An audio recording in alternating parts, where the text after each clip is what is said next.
Friends, welcome back to my channel earth mom Dehradun. मैं हूं ज्योति और वेलकम है आप सभी का मेरे चैनल में।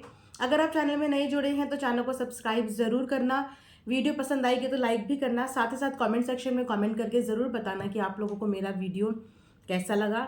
तो कल जो भी चीज़ें सोशल मीडिया पर हुई ना, उसके बाद मुझे बहुत ज़्यादा अजीब सा फील होने लगा था।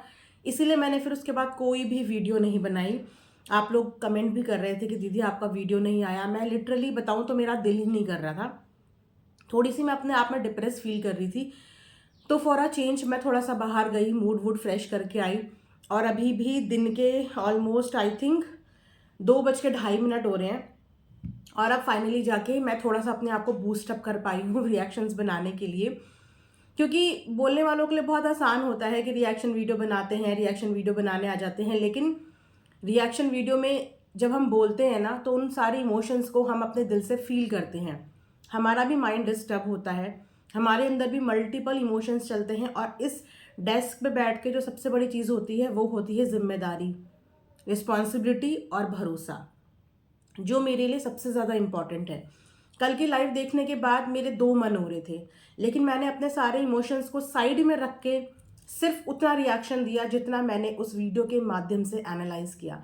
उसके अलावा मुझे नहीं पता कि उन वीडियोस के पीछे रियल इमोशंस थे, आर्टिफिशियल इमोशंस थे, या कोई भी इमोशन थे। लेकिन अगर हमारे सामने कोई भी इंसान रोता है तो एक ह्यूमन नेचर है कि उसे रोता हुआ देख के, चाहे वो सच्चा रो रहा है, झूठा रो रहा है, जैसा भी रो रहा है, लेकिन एक ह्यूमन नेचर होता है कि किसी को रोता हुआ देख के हमें भी डिस्टर्ब फील होता है।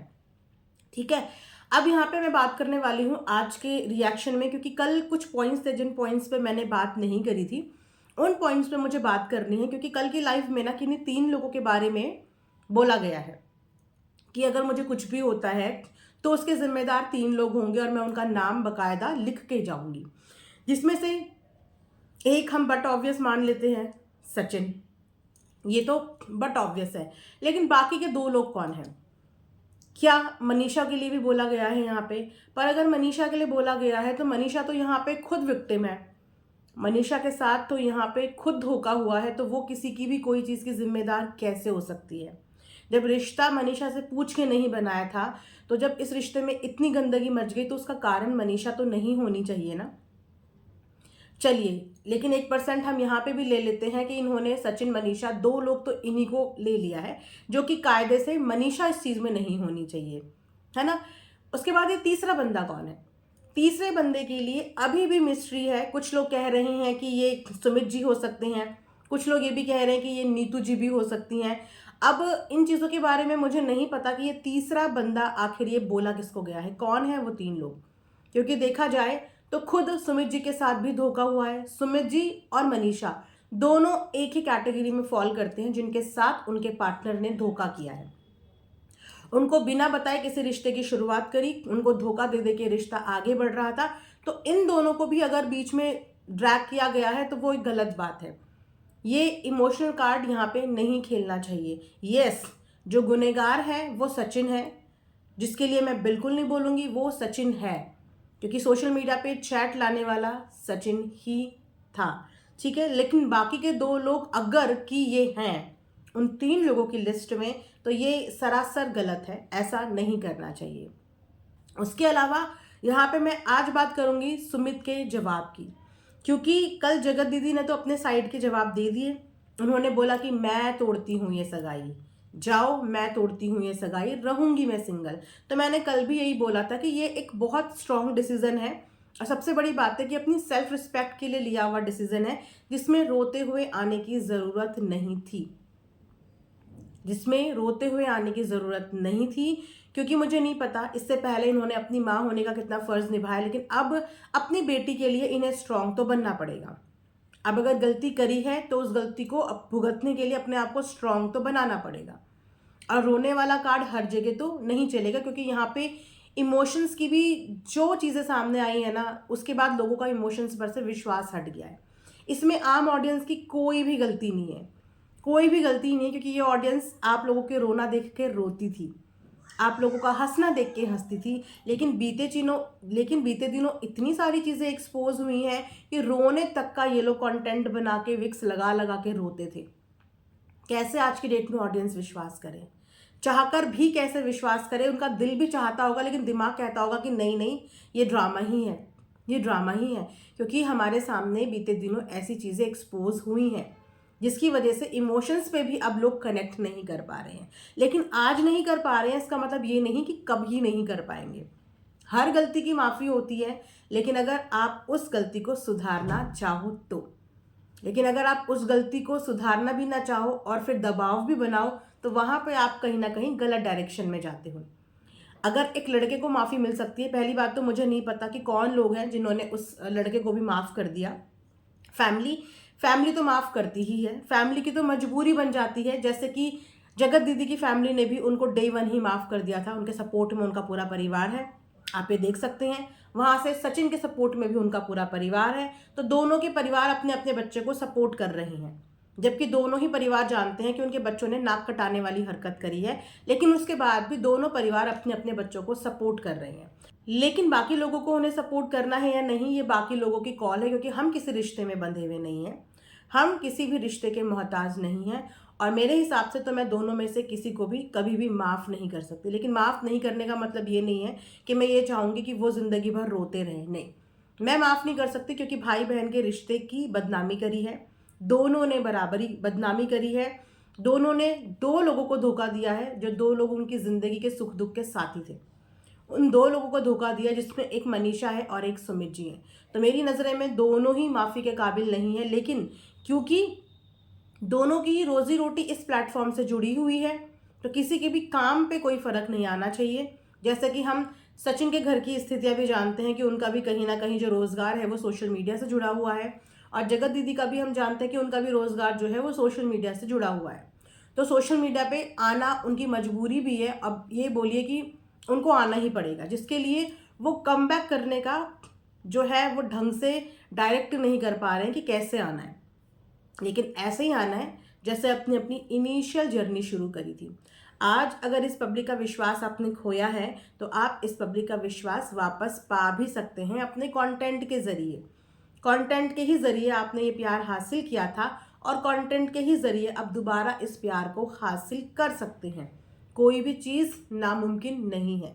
हाँ, कुछ चीज़ें होती हैं जो कभी भुलाई नहीं जाती है। लोग इस चीज़ के लिए आपको ताना भी मारेंगे, क्रिटिसाइज़ भी करेंगे, लेकिन दबाव बनाने से बेटर है कि आपको अपने को भी टाइम देना चाहिए और ऑडियंस को भी टाइम देना चाहिए कि वो इस बात को भूल पाएँ। एकदम से जादू की छड़ी चलाने से कुछ भी नहीं होगा, क्योंकि ये पिछले 3 साल का धोखा था।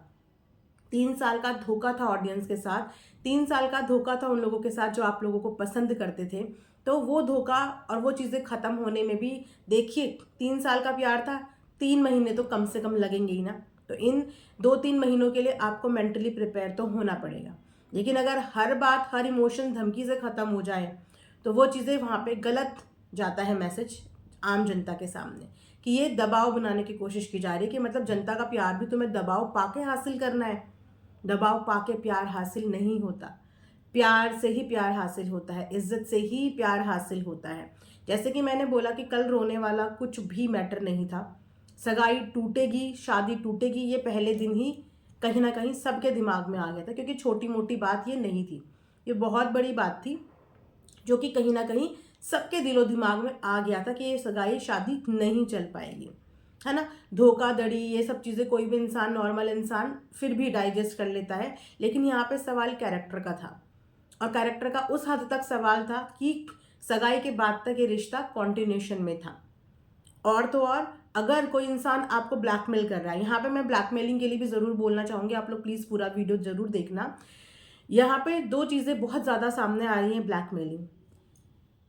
एक कहता है उसके साथ ब्लैकमेलिंग हुई है, दूसरा कहता है उसके साथ ब्लैकमेलिंग हुई है। ब्लैकमेलिंग से रिलेटेड हम आए दिन कोई ना कोई न्यूज़, कोई ना कोई वेब सीरीज़, कोई ना कोई एपिसोड देखते रहते हैं, और हम अपने बच्चों को भी यही सिखाते हैं कि कभी किसी से ब्लैकमेल नहीं होना। ऐसा कुछ हो अपने पेरेंट्स को बताओ।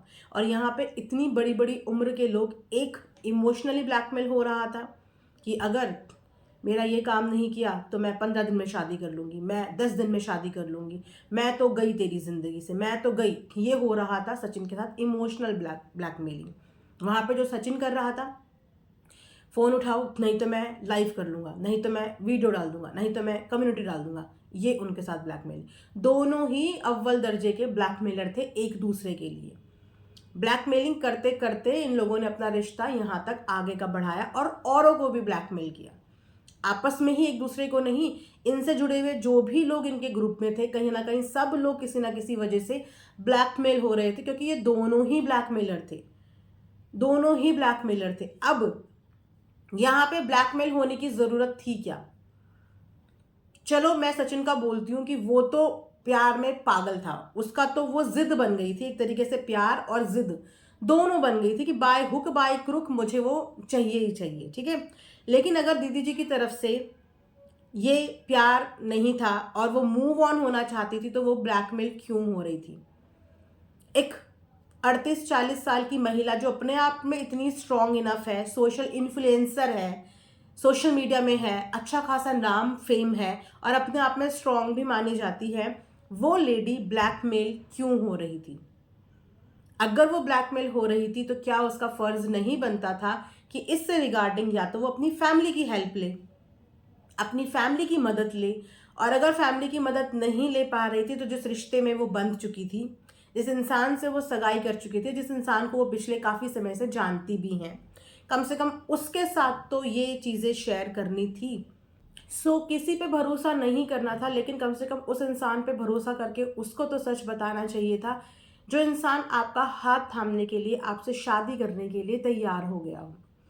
ये सगाई, ये शादी किसी हाल में नहीं टूटती और सचिन के सारे प्लान्स नाकामयाब हो जाते अगर कि दीदी जी ये बात सुमित से सही समय पे शेयर कर देती, सही समय पे उसको बता देती, सही समय पे उसे अवगत करा देती, तो जो इंसान एक 7 साल की माँ का हाथ थामने की हिम्मत कर सकता है, वो उसको इस ब्लैकमेलिंग से बाहर निकालने की भी हिम्मत करता।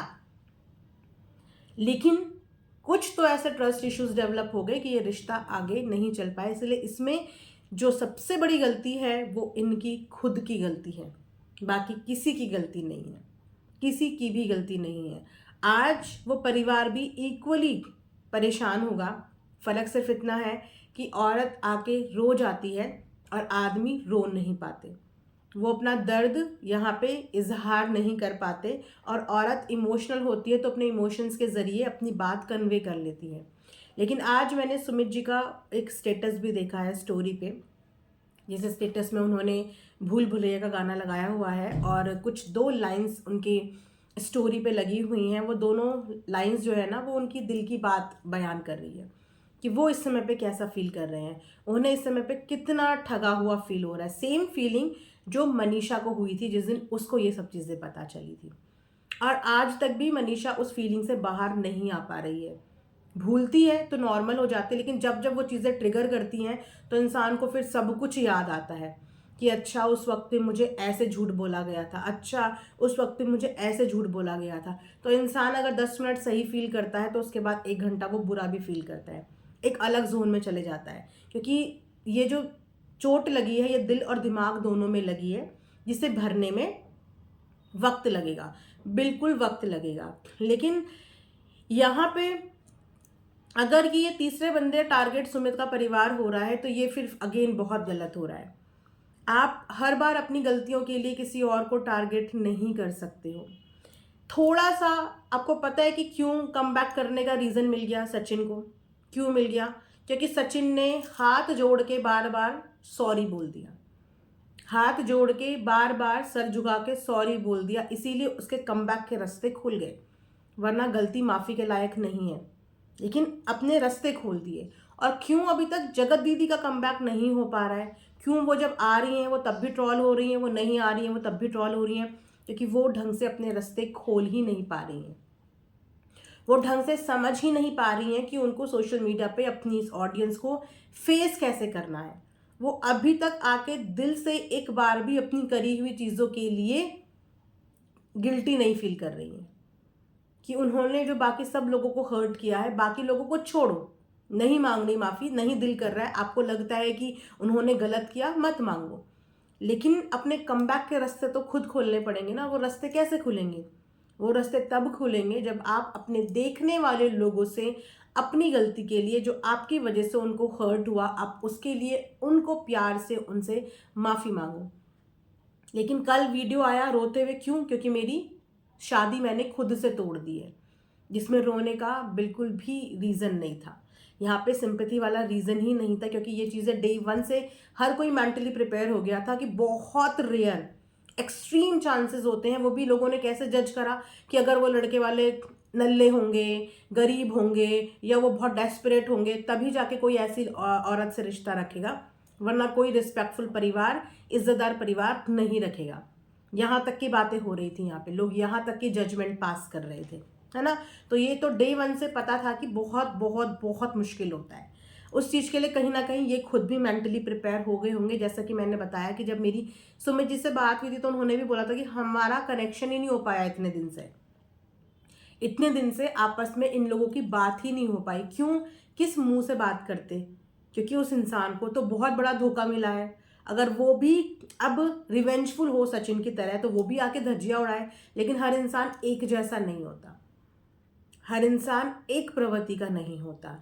कुछ इंसान धोखा खाने के बाद बिल्कुल गम में चले जाते हैं, चुप हो जाते हैं, शांत हो जाते हैं, और कुछ लोग बहुत एग्रेसिव और रिवेंजफुल हो जाते हैं, जैसे कि सचिन ने किया। वो उस समय पे बहुत रिवेंजफुल, बहुत एग्रेसिव हो गया था कि उसे उस समय पे कुछ भी समझ नहीं आ रहा था। 1000 बार रोकने के बाद भी वो अपने आप को रोक नहीं पा रहा था, और अब भी अगर रुका है तो सिर्फ लीगल कार्रवाई की वजह से उसे रोक दिया गया है, वरना उसको रोकना मुश्किल हो रहा था। तो दो प्रवृत्ति के लोग होते हैं, एक वो जो रुक नहीं पाते और एक वो जो बोल नहीं पाते। तो हमने यहाँ पे दोनों ही एग्जाम्पल देख लिए हैं, एक वो जो रोक नहीं पा रहा और एक वो जो बोल नहीं पा रहा है। मुझे नहीं पता इस चीज़ का आगे क्या भविष्य होने वाला है, लेकिन हाँ, मैं ये बोलूँगी कि सोशल मीडिया प्लेटफॉर्म जिसकी रोजी रोटी है, उसकी रोजी रोटी उससे नहीं छीननी चाहिए, क्योंकि उस रोजी रोटी पे हर एक परिवार के सदस्य का हक होता है। तो उस रोजी रोटी पे काम करने के लिए आपको सबसे पहले अपनी रोजी रोटी की ही रिस्पेक्ट करनी चाहिए, और वो रोजी रोटी है आपका एक एक व्यूअर, एक एक वो इंसान जो आपको देखता है, वो आपकी रोजी रोटी है। और सबसे पहले उनको मनाना ज़रूरी है, और उनको कैसे मनाएंगे? सच के साथ, हम्बल तरीके के साथ, प्यार के साथ, तब वो ज़रूर मानेंगे। और उन्हें मानना पड़ेगा। सेकंड चांस हर कोई डिजर्व करता है। वो अलग बात है कि विश्वास टूट गया है, जो गेन होने में बहुत वक्त लग जाएगा, लेकिन समझदारी से काम लेने का वक्त है। ना तो जिंदगी ऐसी चीज़ है कि जब मन आया ख़त्म कर दी, जी नहीं। और ये कोई धमकी देने की भी चीज़ नहीं है, क्योंकि ज़िंदगी तो हर किसी के पास है। फिर तो हर कोई अपनी गलतियों के लिए माफ़ी ना मांगते हुए अपनी ज़िंदगी की धमकी दे के चला जाएगा। ये गलत डायरेक्शन है, जिस डायरेक्शन में नहीं जाना चाहिए। और रोने की तो कोई ज़रूरत ही नहीं है, रोने की ज़रूरत नहीं है। अपने डिसीज़न के लिए हमेशा स्ट्रांग रहो, अपने डिसीज़न के लिए हमेशा बोल्ड तरीके से आओ। हाँ, मैंने ये डिसीज़न लिया क्योंकि मुझे लगता था कि चीज़ें सही नहीं होंगी, क्योंकि उस फैमिली में जाके इनको वो रिस्पेक्ट मिल ही नहीं पाती, अब फिर इनकी ज़िंदगी वापस से हेल होती। आज ये सोच रही होंगी कि इस प्रॉब्लम का सल्यूशन होता मेरी शादी, लेकिन वो सल्यूशन नहीं होता, वो बिल्कुल भी सल्यूशन नहीं होता, क्योंकि जो इज्जत एक बार चली गई, वो इज्जत वापस आने में वक्त लगता है। क्योंकि ये रिश्ता सिर्फ लड़का लड़की के बीच का नहीं था, परिवार वालों के बीच का था, समाज सोसाइटी के बीच का था। और हर कोई इंसान सोसाइटी, समाज, रिश्तेदारों के अगेंस्ट जाके चीज़ें नहीं कर सकता, क्योंकि रहना हमें इसी समाज के बीच में है, रहना हमें इन्हीं लोगों के बीच में है। तो हर किसी की ओपिनियन मैटर करते हैं। तो मैं यही बोलूँगी, अपने डिसीज़न के लिए बिल्कुल नॉर्मल होके चीज़ें यहाँ पे करो, और प्लेटफॉर्म पे कम बैक करो, लेकिन तरीके से कम बैक करो, अच्छे से कम बैक करो, अपनी चीज़ों को समझो, उनको सुलटाओ और अपने लिए कम बैक के रास्ते खोलो। जैसे कि स्मार्ट तरीके से सचिन ने ये चीज़ें करी हैं, जैसे स्मार्ट तरीके से उसने ये चीज़ें करी है, थोड़ी बहुत स्मार्टनेस खुद पे भी दिखाने की ज़रूरत है ना। और रही बात जजमेंट की, तो यस, कंटेंट बेस पे लोग जज करेंगे, एक एक आंसू पे जज करेंगे, एक एक स्माइल पे जज करेंगे, कैसे खा रहे हो, कैसे चल रहे हो, कैसे पहन रहे हो, कैसे दिख रहे हो, वो जज करेंगे। और तब तक करेंगे जब तक ऑडियंस के दिलो दिमाग से ये चीज़ें नहीं निकल जाती। लेकिन चीज़ें निकलेंगी, क्योंकि कोई भी चीज़ परमानेंट नहीं होती, हर चीज़ें टेम्पररी होती हैं और सोशल मीडिया पे तो कोई ना एक दिन एक्सपोज होता ही होता है। हर किसी का नंबर आता है एक्सपोज होने का, हर किसी का।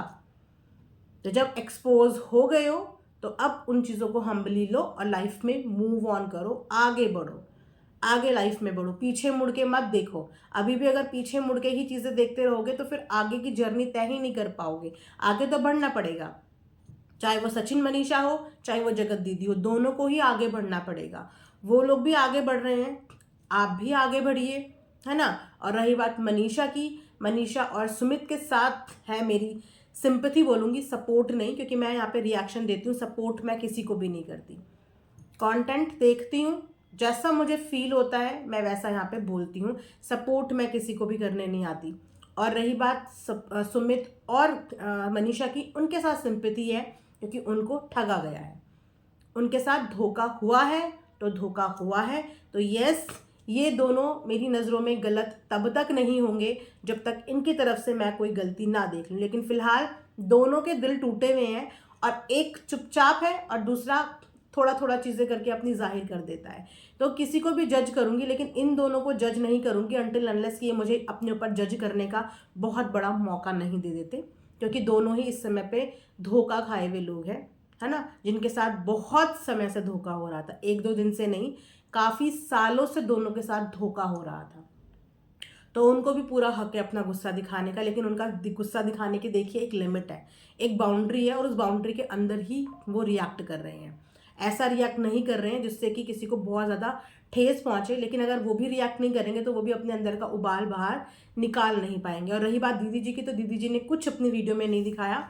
चलिए हम ये भी मानते हैं कि लीगल प्रोसेस की वजह से वो कुछ चीज़ें यहाँ पे नहीं दिखा पा रही हैं, लेकिन स्टिल दिखा नहीं सकती थी, पर बता तो सकती थी कि कौन से झूठ की वो बात कर रही हैं।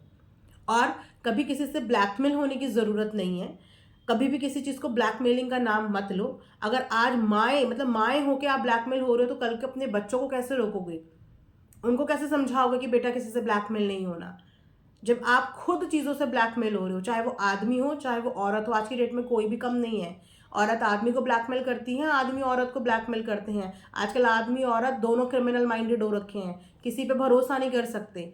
तो अगर खुद ब्लैकमेल हो रहे हो तो कल को अपने बच्चों को ब्लैकमेलिंग से कैसे बचाओगे, उनको क्या शिक्षा दोगे कि ब्लैकमेल होते रहो। तो ब्लैकमेल होने की कभी भी ज़रूरत नहीं होती है, खासकर अपने परिवार को बताओ, एटलीस्ट अपने जीवन साथी को तो बताओ। आपका एक जीवन साथी ही होता है जो आपको किसी भी मुसीबत से निकालने की हिम्मत कर सकता है। और अगर आप अपने जीवन साथी को नहीं बता रहे हो, उसको ही धोखा दे रहे हो, तो फिर आप किसी भी चीज़ की एक्सपेक्टेशन भी मत करो। फिर कोई एक्सपेक्टेशन मत करो, क्योंकि जैसी करनी वैसी भरनी। इसी के साथ ये रिएक्शन वीडियो में यहीं पे एंड करती हूँ। आई होप आप लोगों को पसंद आया होगा। मिलेंगे नेक्स्ट वीडियो में, तब तक अपना ध्यान रखिए। Thanks for watching earth mom Dehradun.